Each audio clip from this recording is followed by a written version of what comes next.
Silencio vobis, gaudium magnum. Habemus Papa.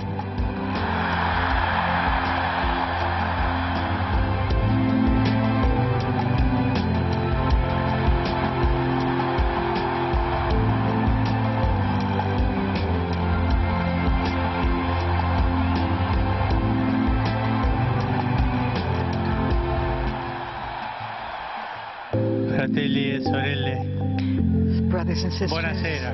good evening.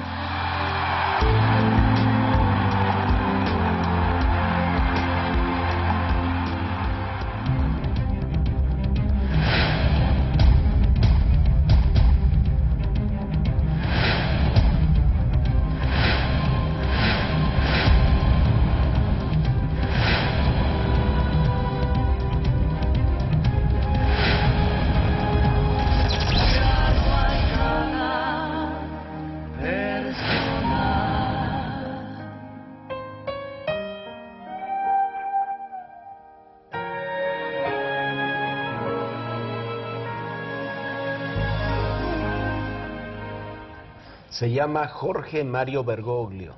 Nació en Argentina hace 76 años en una familia de clase media baja. Fue técnico químico. Comenzó el sacerdocio a los 21 años. A los 33 se ordenó sacerdote por la orden jesuita. Estudió en Buenos Aires, estudió en Chile, estudió en España. Fue arzobispo hasta hace unas horas de la ciudad de Buenos Aires. Ese es el Papa Francisco, el primer Papa latinoamericano y el primer Papa también de la orden jesuita. Hola Viviana, ¿qué tal? Hola Jorge, ¿cómo estás? Me da mucho gusto estar con ustedes el día de hoy y hoy que tenemos nuevo Papa.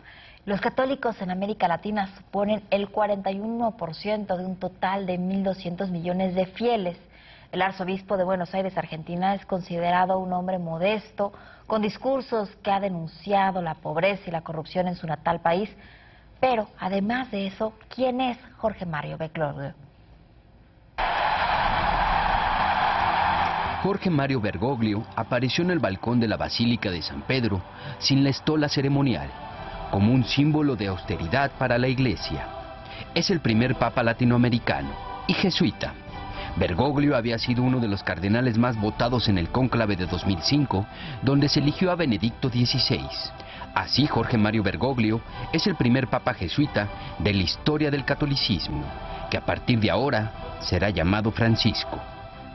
De 76 años, arzobispo de Buenos Aires, es considerado como moderado. Según una de sus biógrafas, en sus discursos se ha caracterizado por denunciar la pobreza y la corrupción y la crispación política. La biógrafa lo señala como una persona absolutamente capaz de hacer la necesaria renovación en la Iglesia sin saltos en el vacío, reservado, con poco afecto a lo mediático y preocupado por la marginación social. Ha gobernado la Arquidiócesis de Buenos Aires desde 1998. Cursó estudios secundarios en la Escuela Técnica Hipólito Yrigoyen, donde se graduó de técnico mecánico. Antes de comenzar sus estudios universitarios, primó su vocación católica e ingresó al seminario de la Orden Jesuita en Villa Devoto, donde se ordenó sacerdote el 13 de diciembre de 1969. Astuto, sencillo a ultranza y con una sólida formación política y teológica, siempre buscó pasar como uno más dentro de la Iglesia argentina. Los fieles acostumbraban a verlo viajar en metro o en más de una ocasión asistir al fútbol en el estadio de su amado San Lorenzo de Almagro. Hijo de italianos, su padre era un obrero ferroviario y su madre una ama de casa. De su juventud, sus amigos lo recuerdan como un joven simpatizante de un sector interno del peronismo y lo han llegado a vincular con la dictadura argentina. Llegó al sacerdocio a los 32 años, casi una década después de perder un pulmón por una enfermedad respiratoria. En menos de 4 años, llegó a liderar la congregación jesuita local, un cargo que ejerció de 1973 a 1979. Su ascenso coincidió con uno de los periodos más oscuros de Argentina, la dictadura militar, lo que le deparó fuertes críticas. El cuestionamiento remite al secuestro de 2 jesuitas por hacer tareas sociales en barriadas de extrema pobreza, acusación que Bergoglio negó en varias ocasiones y a quien en realidad dijo había ayudado. En 2010 también se enfrentó al gobierno de la presidenta Cristina Fernández de Kirchner cuando impulsó una ley para permitir matrimonio entre personas del mismo sexo. No se trata de una simple lucha política, es la pretensión destructiva al plan de Dios, escribió Bergoglio en una carta días antes de que el proyecto fuera aprobado por el Congreso. El nuevo Papa no proviene de las corrientes progresistas ni de la teología de la liberación. Una sorpresa en la silla de Pedro, un nuevo periodo para la Iglesia Católica. Mire, hay varias cosas que son importantes en todo esto, por supuesto, ya lo vamos a analizar con mucho detalle en unos minutos. Por supuesto que no es un hombre de las alas más progresistas de la Iglesia, ni mucho menos de la teología de la liberación, pero es un hombre moderado, tiene una sólida formación, como todos jesuitas. La verdad, los jesuitas son de las órdenes con mayor formación, con más sólida formación teológica. Tiene un trabajo muy interesante. Los enfrentamientos con Cristina Fernández de Kirchner se han dado sobre todo por un tema, el tema de la pobreza. Es un hombre que ha discutido, ha cuestionado las cifras que da el gobierno argentino sobre los logros en la lucha contra la pobreza. Y también es falso, como decía el propio ahora Papa Francisco, esas acusaciones que se hicieron en torno a que hubiera participado en el secuestro, en la detención de sacerdotes jesuitas que hacían labor en barrios muy humildes. Como él lo dijo, en realidad participó en gestionar la liberación de esas personas que efectivamente en plena dictadura militar argentina fueron liberadas. Así fueron las cosas hoy en el cónclave donde fue elegido el Papa Francisco.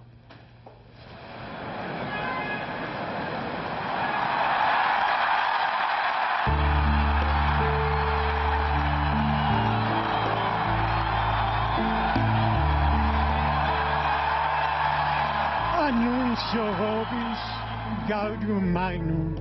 Habemus Papa.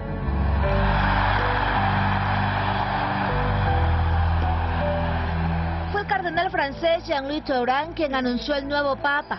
Se trataba del cardenal argentino Jorge Mario Bergoglio. Una sorpresa para todos. Es el primer Papa latinoamericano. A las 20 horas con 23 minutos tiempo del Vaticano, 1 de la tarde con 23 minutos hora de México, salía al balcón de la Basílica de San Pedro ya como el sumo pontífice. Será llamado Francisco. Se le vio en el balcón detrás del báculo de Cristo de una manera sencilla, y así fueron sus primeras palabras. Fratelli e sorelle, buonasera. Después de la bendición al mundo, la algarabía llenó la plaza de San Pedro. Super vos et maniat semper.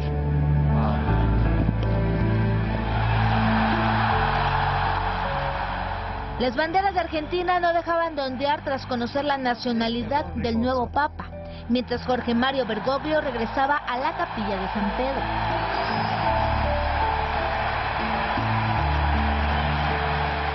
Las campanas volvían a repicar. La elección se anunció 1 hora antes con el humo blanco, una fumata que duró casi 7 minutos, momento de explosión para la feligresía. La anécdota la habían puesto horas antes las palomas blancas que se posaron cerca de la chimenea. El protocolo contempla que una vez elegido Papa dentro de la Capilla Sixtina, el decano del Colegio Cardenalicio Angelo Sodano le preguntó al ya electo Jorge Mario Bergoglio si acepta su designación y el nombre que a partir de entonces utilizará. Ahí se decidió que fuera Francisco, símbolo de austeridad. En la habitación de las lágrimas, a pocos metros de la Capilla Sixtina, se vestía Bergoglio con una tradicional sotana blanca, pero sin estola, otro de los símbolos de esa austeridad.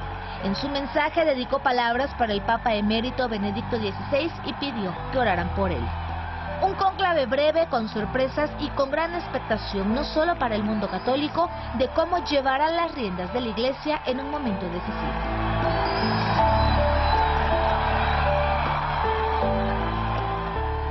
Bueno, y el día de hoy, para platicarnos de Francisco, del Papa Francisco, cómo se dio el cónclave y recordar un poco de la historia de la Iglesia, está con nosotros el especialista Fred Álvarez. Fred, ¿cómo estás? Viviana, buenas noches, Jorge. ¿Qué tal, Buenas Fred? noches. No se esperaba que fuera a ser electo un Papa argentino. Híjole, yo estoy sorprendido, pero emocionalmente sorprendido.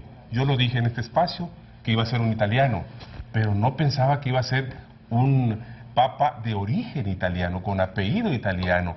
De verdad, es una sorpresa, es de júbilo, y yo parto de la hipótesis, Jorge, Viviana, que Benedicto XVI cumplió un compromiso que seguramente hicieron en secreto. A ver, ¿por qué no nos platicas de ese compromiso? ¿Qué compromiso es el que tú dices que se cumplió en este cónclave? Hace 8 años, cuando estuvo el cónclave donde se eligió a Benedicto XVI, hubo una serie de votaciones.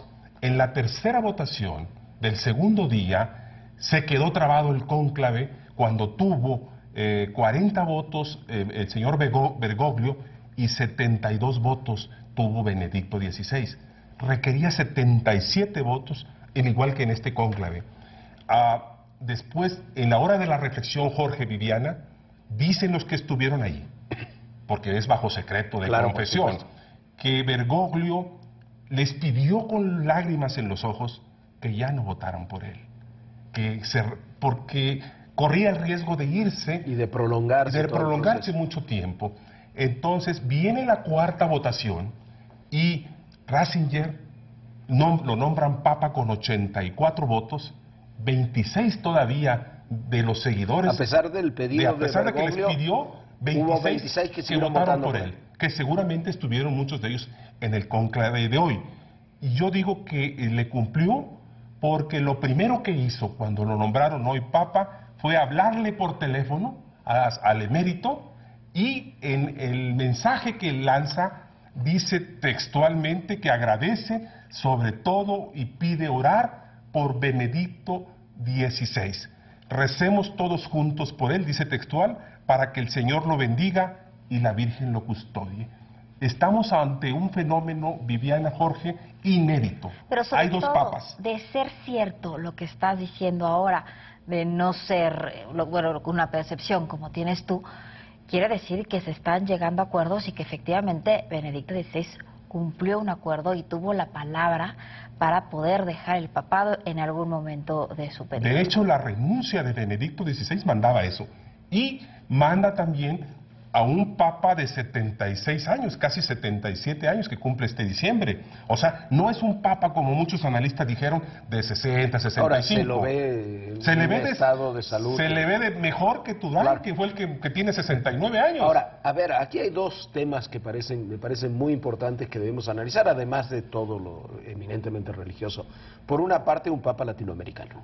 Y americano y jesuita. Y el segundo punto es que sea jesuita. Es la primera vez en la historia que hay un papa latinoamericano, pero que además sea jesuita. Se pensó que nunca iba a poder haber un papa jesuita. Para muchos fue el papa negro, por la vestimenta, te acordarás, y sobre todo de un hombre como Bergoglio. De verdad, yo estoy sorprendido, Jorge y Viviana, emocionado. Seguí de cerca las 10 congregaciones, las discusiones, pero nunca me imaginé, de veras, lo confieso, que tuviéramos un papa muy pegado a nosotros. Yo creo que el compromiso de los señores cardenales se da precisamente con esta región del continente, donde, como bien lo dice Viviana en la entrada, existe la mitad de los católicos del mundo. Un papa que tiene un enormes retos. Tú hablabas hace rato en el tema de la pobreza y en el tema de los derechos humanos, Jorge. Ahora, es un tipo valiente. Y también, si dices tú, más del 40% de los católicos viven en América. Estábamos hablando que también mucho se ha perdido y se han ido a otras iglesias como la cristiana. Entonces, finalmente, un papa que viene de acá, que es de América Latina, que tiene raíces fuertes, es una manera de poder conservar la iglesia aquí. Sin duda. Hace menos de 100 años, el primer papa latinoamericano entró a un cónclave, en 1922. Y en menos de 100 años tenemos un papa latinoamericano. El primer cardenal. Y el primer cardenal mexicano se nombra, recuerdo perfectamente, en 1958. A ver, pero hablaban ahora con Viviana de poder recuperar fieles que se han perdido en favor de otras religiones. Para hacer eso, en una región como América Latina, en África, en Asia, la Iglesia tiene que hacer cambios. Tiene que hacer cambios. Este hombre, el Papa Francisco, ¿es capaz de hacer cambios? Yo creo que sí. Y lo vamos a ver. ¿Qué tipo de cambios? Yo creo que, bueno, en primer lugar, no va a ser los cambios que alguien comentaba de las finanzas, porque Benedicto XVI ya nombró al presidente del Instituto de Obras de la Religión. O sea, no va a haber cambios por ahí. Yo creo que va a haber cambios en el tema de alzar la voz, en el tema de la pobreza. Yo creo, Jorge, Viviana, que este Papa va a abrir el tema a la mujer, al tema, ¿por qué no el celibato? No es lo mismo ser cardenal que ser Papa. El Papa puede hacer leyes, puede emitir mensajes. Todos los demás obispos en el mundo, los 5.000 obispos, únicamente se concretan a obedecer. ¿Tú crees que temas tan sensibles con tanto peso histórico como el celibato y el tema de la participación de la mujer en la iglesia sí se pueden abrir? Yo creo, Jorge, que va a abrir las puertas en ese y otros temas. Por lo menos el tema de la píldora el día después, el tema... Como hizo la iglesia alemana. Alemana sobre todo, claro. Y yo creo que hay otro mensaje que se está mandando. Hay dos papas en este momento. Insisto, lo primero que hizo fue hablarle por teléfono a su predecesor. Lo otro es que yo percibo un papa de una transición 7, 8 años de nuevo, muy parecida a Juan XXIII, igualita a Benedicto, y un retiro del papa a los 85 años, Jorge. La renuncia de Benedicto XVI manda un mensaje, te lo comenté en este espacio. De institucionalizar el retiro, a los 85 años. Esté bien o esté mal. Yo creo que por ahí le veo, de verdad me da gusto. Creo que muchos de nuestros obispos aquí en la Ciudad de México le tienen mucho que aprender a Bergoglio, porque anda en el metro, anda en los camiones, le gusta el fútbol, le gusta la lectura. El fútbol y va al estadio. Va al estadio, pero además le gusta algo más, le gusta la poesía. Le gusta uno de mis poetas favoritos, que es Leopoldo Marechal. En el discurso de hoy, donde manda el silencio, hay un poema de Leopoldo Marechal, donde habla precisamente, Viviana, Jorge, del silencio. Vamos a sorprendernos, la verdad, va a haber muchas cosas. Vienen una serie de cuestiones este fin de semana, y el martes habrá el inicio del papado. Pero además de todo, estamos viendo que al Papa en este momento tuvo enfrentamientos constantes con la presidenta de Argentina y fue investigado a fondo por la presidencia de Argentina. Eso quiere decir que está completamente limpio. Después de haberlo investigado de esa forma y que no hayan encontrado nada en su contra, ya tiene un antecedente. Yo creo que la señora Kirchner tuvo que haberle mandado una felicitación, no lo he visto, lo hizo. Sí, ya se la mandó en Twitter, una carta. Una Twitter, y yo creo que es de júbilo. Pues ve nada más las imágenes que están sucediendo en Argentina, en México, el repicar de las campanas. De verdad, a mí me gustaría ver a mi amigo Norberto Rivera Carrera en el metro o en el metrobús. Difícilmente. Recuerdo cuando era obispo de Tehuacán, en eso andaba. Pero ahora con el mensaje de este nuevo Papa, las cosas van a cambiar. Esa es mi percepción. Por lo menos eso es lo que debería ocurrir. Hay capítulos que me parecen muy importantes en este sentido. Parte de esto, lo que decía Viviana, de que fue investigado por los Kirchner, por enfrentamientos, pero yo quisiera destacar un punto. Hubo muchos temas de enfrentamiento, los hay, entre la Iglesia argentina, que tiene sectores profundamente conservadores, pero incluso más conservadores algunos sectores que los sectores conservadores de la Iglesia mexicana, pero también parece importante que este es un hombre moderado y que los discursos y que el enfrentamiento central con los dos presidentes Kirchner, con Néstor y ahora con su esposa Cristina Fernández de Kirchner, ha pasado por el tema de la pobreza. El tema, tú lo comentaste, Jorge, el tema de la pobreza es clave. Y los derechos humanos, y de los derechos humanos. Este es el Papa, este es el hombre que le gusta el fútbol, que camina, nos va a sorprender. ¿Cuál va a ser la sorpresa, Viviana? El nombramiento de la curia. Vamos a ver otra curia, nuevas caras. Ahí sí creo, Jorge, Viviana, que vamos a ver gente joven. Yo sí lo veo por ahí. Esa es mi primera impresión. Ahora, es un padre muy humano, ¿no? Ves que finalmente su causa y su lucha ha sido siempre por la pobreza, pero además de todo, a mí hay algo en lo particular que me gusta de este Papa, y es que entró al sacerdocio ya más grande, a los 21 años, se ordenó casi... Seguramente tuvo amoríos. Se ordenó a los 33. Se ordenó a los 33. Eso quiere decir que ya estaba completamente consciente de lo que quería y cómo lo quería, porque muchas veces entran los padres a de jovencitos, de 11, de púberes, que no han podido vivir y no han podido tomar la decisión por ellos mismos, ¿no? Yo creo, y lo platicaba fuera del aire con Jorge y contigo, yo creo que Francisco Bergoglio tuvo amoríos, amó besó. Debe haberlos tenido. Sin duda, Jorge, porque entra al sacerdocio a los 21 años y se ordena a los 33. En efecto, los jesuitas son los hombres más preparados y es la congregación más numerosa y fue la congregación más atacada en los últimos 200 años por los papas. Y aparte, sobre todo en el periodo de Juan Pablo II, hubo enfrentamientos muy claros, muy duros, particularmente del Opus Dei con... Hay un libro por ahí, ¿no? Jorge, y mira, en México no hay ningún obispo jesuita, ni uno solo. Vamos a ver en los próximos meses o años muchos Oye, pero eso es un cambio de los equilibrios internos de la Iglesia en México, entonces. Sin Yo no duda, tenía el dato que no hay en la ningún iglesia, obispo claro, sin duda, los jesuitas es la congregación más numerosa en el mundo. En México debe andar como por poquito menos de 500. Ninguna otra congregación, Carmelitas Descalza, en fin, todos los demás, llegan a lo que ellos tienen. En el mundo habrá alrededor de 19,000 jesuitas. Ahora, Jorge. lo que pasa es que también a los jesuitas les ha gustado mantener un perfil mucho más bajo, menos político, con menos exposición menos pública. protagónico, pero políticos son preparadísimos. No, Sí tengo no. amigos jesuitas. Pero son hombres que están mucho más preparados, son efectivamente teólogos, muchos de ellos, y la gran mayoría tienen estudios de filosofía ya a nivel de Metidos a la doctorado. educación, son los hombres, son los que educaron a muchas de las generaciones. En México y en el mundo, las universidades jesuitas gozan de un gran prestigio.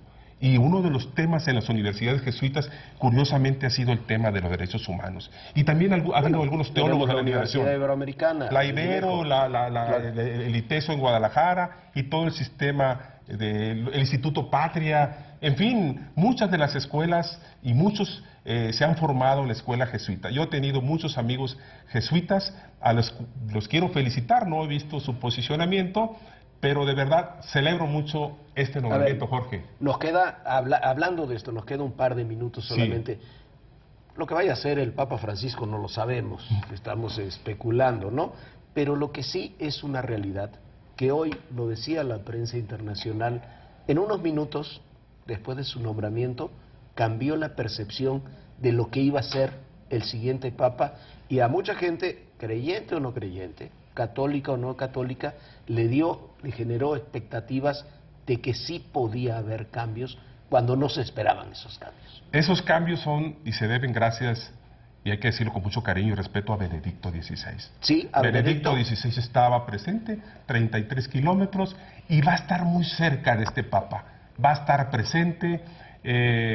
Cumplió, Viviana, cumplió un compromiso. Yo escribí por ahí algo. 16? ¿Ya sale de Castel Gandolfo? ¿Se va directo? No, va a estar más o menos un mes más en Castel Gandolfo. Le van a hacer mañana se reúne con Francisco. Hay una reunión mañana programada de ambos. Fíjate que eso no lo tenía registrado. Sí, sé sí, que se van a reunir los electores. Bien, eso es un buen mensaje. Me gustaría ver esa foto. Esa foto va a ser histórica. Esa va a ser el inicio de este papado, un papa del siglo XXI.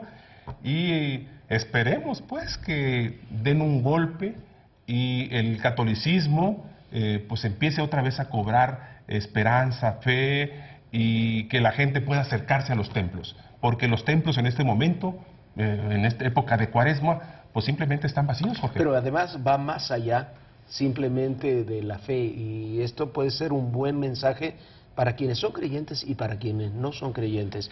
Para quienes son creyentes y no creen en la jerarquía eclesiástica, y para quienes se pueden acercar a la iglesia, sean creyentes o no, de otra forma. Sin duda, Jorge. Coincido contigo. Gracias. Muchísimas gracias por acompañarnos. Gracias, Jorge, Viviana. Ya nos vamos, Fred, que descanses, que la pases muy bien. Muchísimas gracias por habernos acompañado. Jorge, ya casi nos vamos. Antes de irnos, le decimos a todos los amigos de Querétaro, a todos los amigos que nos ven allá en Querétaro, que recuerden que pueden disfrutar la programación de Proyecto 40 a través del canal 9.2. Bueno, Jorge, y también lo invitamos a ver las series que presentamos aquí en Proyecto 40. Los jueves a las 10 de la noche no se pierde El Precio de la Historia. Terminando esa serie, pocos minutos después, vienen Los Borgia, y los viernes también a las 10 de la noche puede usted ver Los Restauradores aquí en Proyecto 40. Que descanse y que la pase muy bien. Fred, Jorge, muy buenas noches. Buenas noches. Gracias, Viviana, y recuerden, el poder y en la política, y estos temas de hoy lo recuerdan, todo, absolutamente todo es personal. Gracias. El pensamiento, quizá te añore, mas no hay nada personal.